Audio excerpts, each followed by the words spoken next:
কয়েকটি নৈর্ব্যক্তিক প্রশ্ন বাংলাদেশ বিষয়াবলী থেকে, দেখতে থাকুন। বাংলাদেশের জাতীয় সঙ্গীতে কোন বিষয়টি বিশেষভাবে প্রাধান্য পেয়েছে? বাংলাদেশের জাতীয় সঙ্গীতে বিশেষভাবে প্রাধান্য পেয়েছে হচ্ছে বাংলার প্রকৃতির কথা। এখানে দেখুন অন্য অন্য অপশানগুলো আছে বাংলার ইতিহাসের কথা, বাংলার মানুষের কথা, বাংলার সংস্কৃতির কথা, কিন্তু বাংলাদেশের জাতীয় সঙ্গীতটি আপনি শুনলে বুঝতে পারবেন এখানে প্রকৃতির কথাই বিশেষভাবে প্রাধান্য পেয়েছে। গণপ্রজাতন্ত্রী বাংলাদেশের মনোগ্রামে কয়টি তারকা চিহ্ন আছে? গণপ্রজাতন্ত্রী বাংলাদেশের মনোগ্রামে 4টি তারকা চিহ্ন আছে। পরের প্রশ্ন আছে হচ্ছে আমার ভাইয়ের রক্তে রাঙানো 21শে ফেব্রুয়ারি।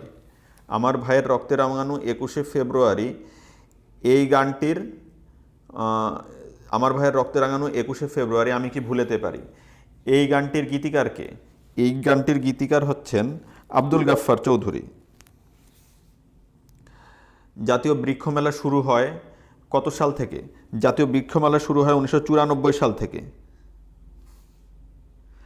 বাংলাদেশের জাতীয় ক্রীড়া সঙ্গীতের সুরকার কে?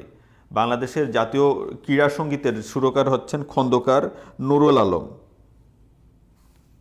জাতীয় বিজ্ঞান এবং প্রযুক্তি জাদুঘর প্রতিষ্ঠিত হয় কখন? জাতীয় বিজ্ঞান এবং প্রযুক্তি জাদুঘর প্রতিষ্ঠিত হয় হচ্ছে 1977 সালে। বাংলাদেশের জাতীয় সঙ্গীত বিশ্বকবি রবীন্দ্রনাথের কোন কাব্য থেকে নেওয়া হয়েছে? এই 4টি অপশনের মধ্যে থেকে কোনোটাই নয়। বাংলাদেশের কৃষি দিবস পালিত হয় কোন তারিখে? বাংলাদেশের কৃষি দিবস পালিত হয় 1লা অগ্রহায়ণ। কোন দিনটিকে মুক্তিযোদ্ধা দিবস ঘোষণা করা হয়েছে? 1লা ডিসেম্বরকে মুক্তিযোদ্ধা দিবস ঘোষণা করা হয়েছে।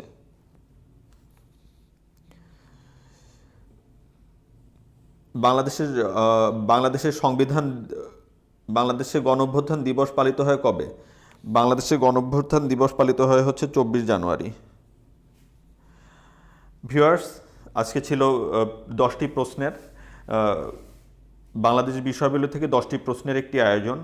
আপনাদের যদি ভিডিওটি ভালো লেগে থাকে তাহলে আমার চ্যানেলটি সাবস্ক্রাইব করুন এবং নতুন নতুন ভিডিওর আপডেট পেতে পাশে থাকা বেল আইকনটি প্রেস করুন।